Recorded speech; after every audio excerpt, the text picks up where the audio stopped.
Salam sehat, teman-teman. Ya, di edisi kali ini kita akan bahas Piala Eropa dan juga Piala Conference atau Conference League Cup setelah kemarin seru-seruan di Liga Champions ya. Kemarin ya udah selesai lah. Tinggal kita nanti nunggu tanggal 28 Mei antara Liverpool dan Madrid. Nah, sekarang kita ke Piala Kasta kedua, Piala Eropa, dan juga kasta ketiga mungkin Europa League. Ada Eintracht Frankfurt yang berhasil mengatasi West Ham United dan Rangers yang di luar dugaan mampu membalikan keadaan dari Leipzig ini. Jadi sama dengan semalam 2 malam lalu ya, Madrid juga membalikan kedudukan setelah tertinggal di leg pertama. Nah, mereka akan ketemu di final antara Frankfurt dan Rangers. Kemudian dari Conference League, nah ini dia tim kebanggaan gua, AS Roma berhasil mengatasi perlawanan Leicester dengan skor 1-0 lewat Abra Kadabra ya, Tammy Abraham gol tunggalnya, tandukannya keras banget. Dan satu lagi ketemu Feyenoord di final. Ini Giovanni Van Bronckhorst, mantan klubnya Giovanni Van Bronckhorst. Giovanni sendiri yang bawa Rangers ke final Europa League ya, bersama Rangers tentunya. Jadi ini menarik.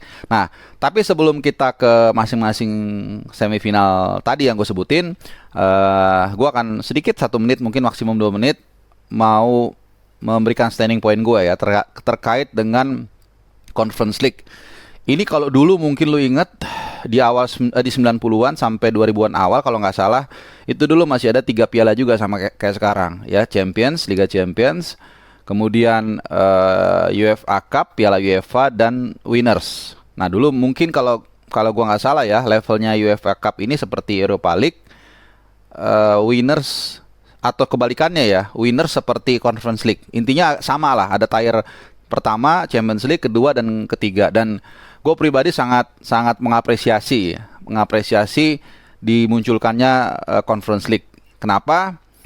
Karena ini memberikan ruang bagi klub-klub yang memang let's say ya kapasitasnya memang di situ gitu ya. Jadi ya ini memang fakta. Kemudian juga membuat tim-tim yang let's say kalau kita lihat misalnya West Ham atau Frankfurt yang di liga itu sebenarnya mereka udah nggak ada apa-apa lagi ya, udah nggak berpengaruh. Ini kita lihat misalnya let's say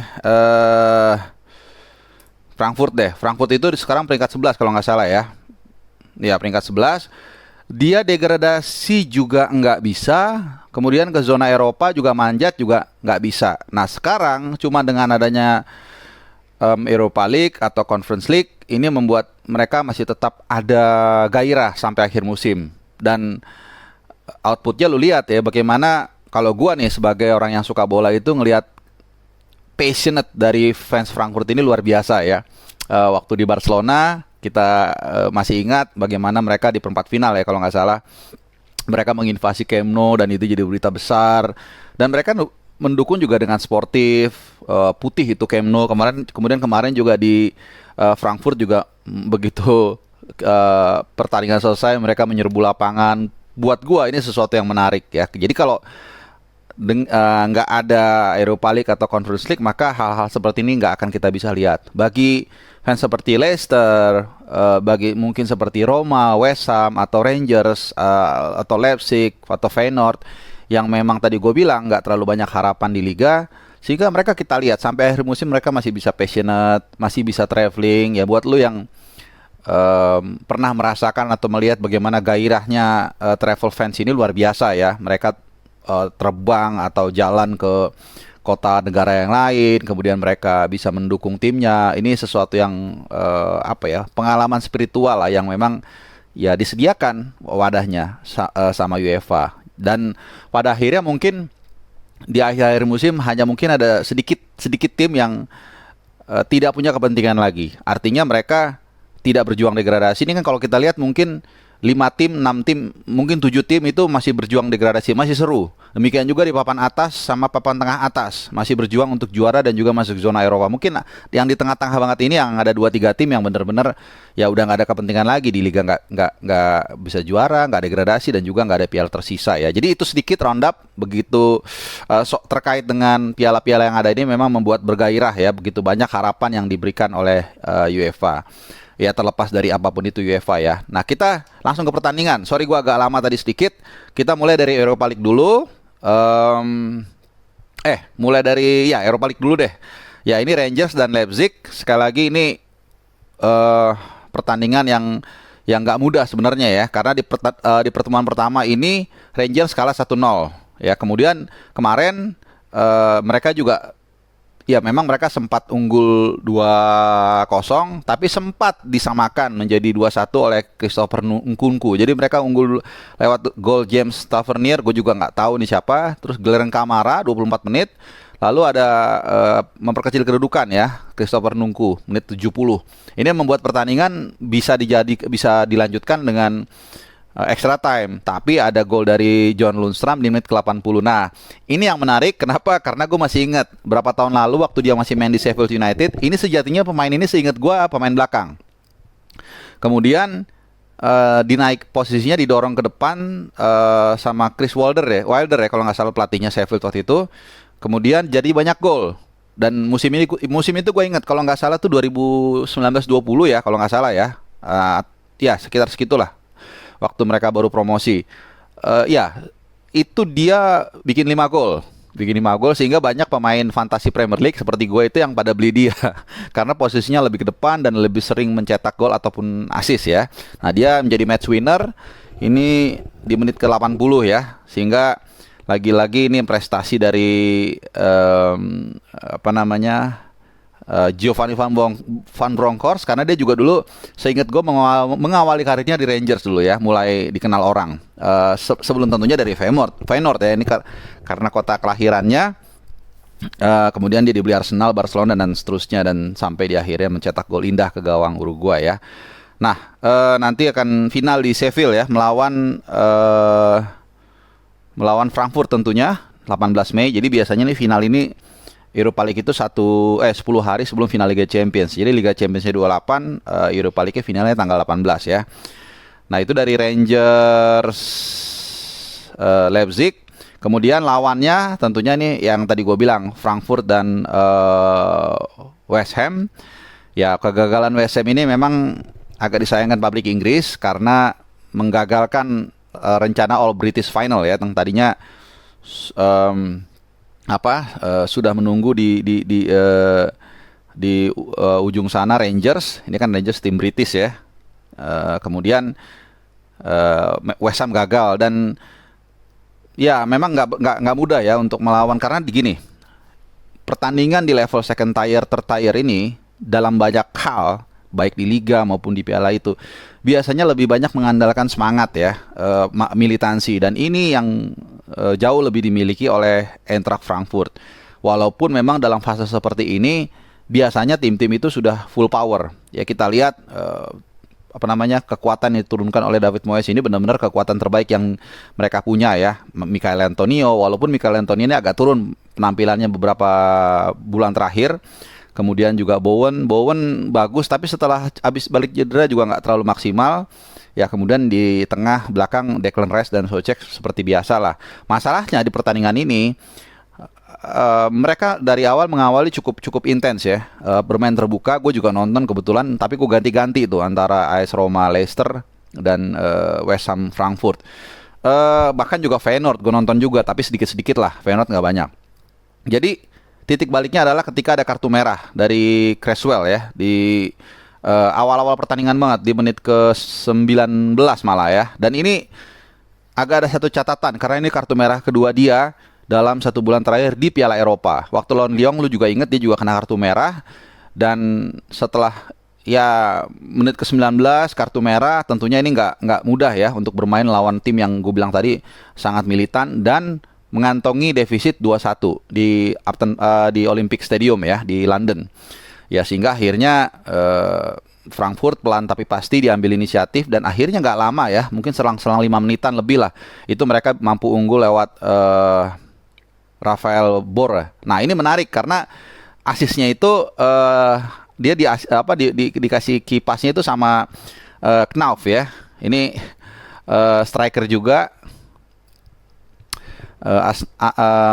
Ansgar Knauf. Nah Di leg pertama waktu main di London ini kebalikannya, Bore yang kasih assist ke Knauf, sekarang gantian. Cuman bedanya di leg pertama ada Kamada juga yang match winner ya, mencetak gol kemenangan pemain asal Jepang.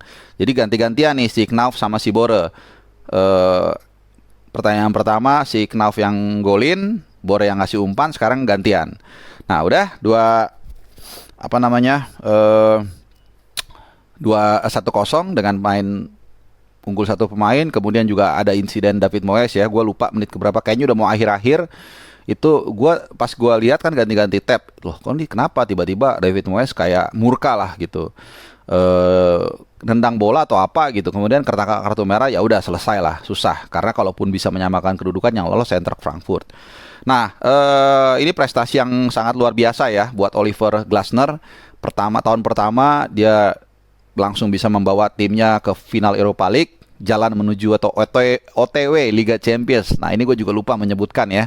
Jadi Europa League ini adalah golden ticket untuk lolos ke Liga Champions musim depan. Jadi walaupun sekarang Frankfurt urutan 11, kalau mereka nanti menang di final lawan Rangers ya, maka ya siapapun yang menang, Rangers atau Frankfurt, akan ke putaran final Liga Champions musim depan. Ini impactnya gede banget. Kita tahu berapa duit yang bisa diterima, dan buat tim seperti Frankfurt atau Rangers ini sangat besar ya jumlahnya. I don't know, maybe 3 million euro kalau mereka bisa lolos untuk pertama kali. Maksudnya bisa lolos ke fase grup. Belum lagi nanti ada tambahan 3 pertandingan home dan sebagainya. Multiplier efeknya gede lah pokoknya. Jadi prestasi yang oke banget. Dan ini adalah final pertama Piala di Eropa sejak tahun 1980 dari Eintracht Frankfurt ya. Jadi ya honestly dua tim ini sih, satu gua honestly sangat respect dengan Giovanni van Bronckhorst. Gue pernah datang ke Feyenoord waktu itu ya, tapi ketemu sama bokapnya. Ini orang yang keluarga yang sangat dihormati ya. Bahkan juga gue punya teman sekelas orang Belanda. Dia orang Amsterdam. Ya lu tahu bagaimana clash-nya dua kota ini, tapi dia respect sama Gio. Jadi gue susah di final mau dukung siapa ya, walaupun gue nggak ada fans dua-duanya, cuman gue respect dengan di Rangers dengan pelatihnya, dengan Gio, walaupun gue nggak kenal tentunya ya secara personal, cuman ketemu sekali waktu dia ke Jakarta. Tapi Eintracht Frankfurt juga semangat militansi fans ini gue sangat kagumin ya. Jadi ya let's see, may the best team win ya di final siapapun itu. Nah sedikit gue tambahin, buat West Ham ini jadi pukulan telak ya, karena mereka yang tadinya di Liga sempat mempush ke peringkat keempat besar, bahkan sekarang turun ke peringkat 7 kalau nggak salah ya. Coba kita lihat IPL, agak melorot lah pokoknya. Kayaknya Liga Champions sudah nggak mungkin ya. Europa League juga kayaknya nggak mungkin deh. Europa League Europa League udah nggak mungkin ya. Udah nggak mungkin dia ngejar MU, nggak mungkin. Poinnya beda selisih 6. Masih bisa. Cuman kecil kemungkinannya. Yang paling mungkin adalah dia masuk Conference League. Ini jadi sedikit ada degradasi prestasi kalau kita lihat ya. Dan buat Moyes ini juga semakin membuat dia penasaran, karena sepanjang dia berkarir, setahu gue ya, koreksi kalau gue salah, dia belum pernah mendapatkan trofi sama sekali ya. Walaupun memang tim yang dibawa West Ham ini saat ini menurut gue bagus 2 musim terakhir ya. Tapi tetap trofi adalah ukuran prestasi tim ya, bukan posisi, bukan permainan cantik atau enggaknya. Karena yang dilihat pada akhirnya orang akan ingat berapa kali mereka juara, kapan juara, dan di mana dan sebagainya gitu ya. Oke, itu dari Europa League. Kita ke Conference League. Nah ini dia nih. Kalau udah bahas Roma gue semangat. Jadi sama. Ini kalau gue bicara Mourinho di Roma, ini mengingatkan gue waktu 2017 ya di MU. Gue masih ingat waktu itu posisi MU itu terus melorot. Kalau nggak salah dari posisi 2, 3, 4 atau bahkan keluar dari zona Liga Champions. Line up yang ditampilkan Mourinho pun di MU saat itu ketika di Liga ya nggak selalu full team, nggak selalu full strength. Dia fokus di Europa League dan akhirnya dia juara. Nah ternyata orang nggak ngeh dia sudah menyiapkan plan B, yaitu masuk zona Liga Champions melalui Europa League, dan ide dia berhasil. Dan waktu itu gue liputan juga ke Stockholm di Friends Arena Stadium ya. Dan gue ingat dia keluar dengan bodyguard nanti gue akan share fotonya sama lu. Bodyguardnya orangnya gede, kulit hitam, dan gue sempat nanya, apakah Anda sudah merencanakan jalur ini, jalur menuju Liga Champions melalui Europa League?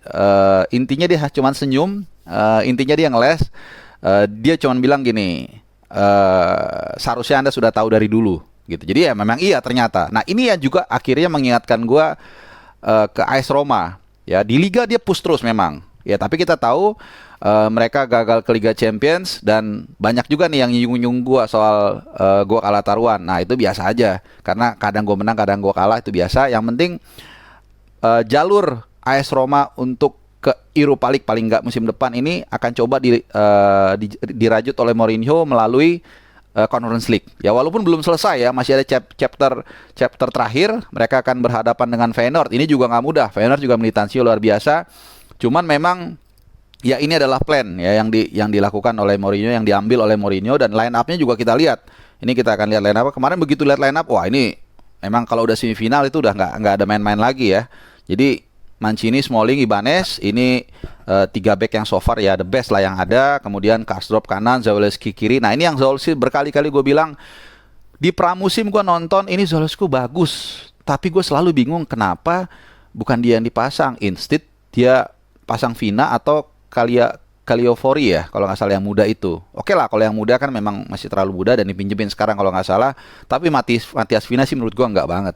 Zalewski itu bagus, hanya gua juga nggak mau sok tahu kenapa dia nggak dipasang. Tapi menurut gua dia bagus. Entah karena mungkin Mourinho belum yakin atau apa. Dan ternyata belakangan ini dia ditampilkan sebagai pemain inti di back kiri. Bagus banget permainannya, oke banget.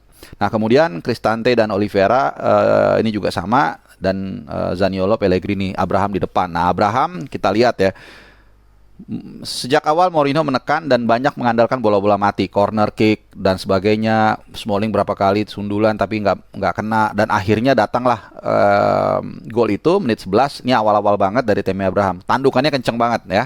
Dan kemudian setelah itu sangat lumayan silih berganti lah serangan-serangan. Cuman memang Leicester gagal untuk mengkonversikan dominasi mereka untuk membuat bahaya, untuk menciptakan bahaya di area pertahanan Roma. Paling ada 1-2 big chances ya, big chances. Kalau yang cuma sekedar shoot on goal mungkin ada 3-4. Ya, tapi kalau yang big chances 1-2 lah, setahu gua ya. Ya udah, itu permainan yang menurut gua ya patut diapresiasi ya, walaupun nanti masih ada satu step lagi di final. Dan ini membuat Mourinho, kalau gua nggak salah, koreksi ya, kalau memang miss, ini menjadi pelatih yang ya otomatis dia karena Conference League baru tahun ini, yang pernah membawa timnya atau klubnya ke final Piala Eropa di 3 tier ya, di Champions League. Dia bawa berarti itu kan Porto sama Inter. Europa League ya MU tadi yang gue bahas, dan sekarang AS Roma. Tinggal pertanyaannya adalah mampukah dia menjadi juara? Karena di 3 kesempatan tersebut yang sebelumnya dia selalu membawa tim jadi juara. Nah sekarang di Conference League kita tunggu. Nanti kalau nggak salah di Albania mainnya, kalau nggak salah finalnya ya. Cobalah kita pastiin dulu deh. Conference League final. Kalau nggak salah di Albania, tapi gue lupa ya daripada salah. Oh iya, di arena namanya Arena Kombetare di Tirana, ibu kota Albania, bener ya. Jadi ya ini juga sama nih, memberikan kesempatan juga dengan adanya Conference League ini, kota-kota atau negara yang let's say untuk menjadi tuan rumah atau host Liga Champions itu kecil kemungkinannya. Dengan adanya Conference League biasanya akan dikasih ke negara-negara seperti Estonia, Lituania, dan kali ini Albania jatahnya ya. Jadi inilah bagusnya, mungkin sisi positif dari UEFA, yang mungkin juga ya kita harus fair menilai, ada sisi mafianya, ada juga bagusnya ya. Karena itu selalu berdampingan, yin yang bagus jelek segala macam ya. Gue ngopi dulu, lumayan juga nih, agak lama, hampir 20 menit ya. Oke, satu lagi Feyenoord lawan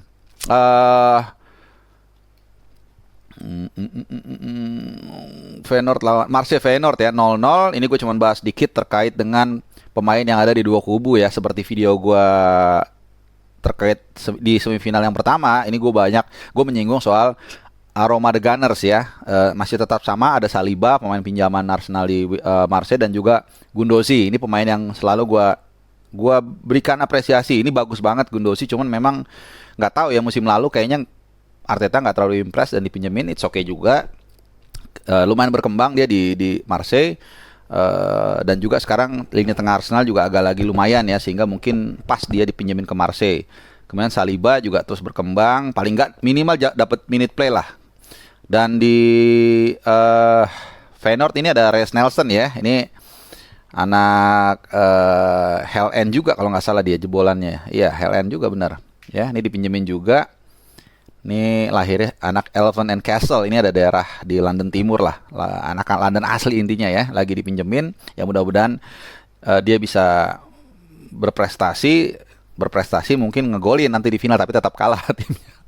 Karena gue dukung Roma nanti di final, walaupun yang terbaik lah yang menang. Nah, Reiss Nelson juga kalau menang, kalau bisa bawa timnya juara, ini akan menaikkan mental dia. Dan mungkin kalau dibalikin nanti ditarik lagi ke Arsenal bisa lebih oke penampilannya ya.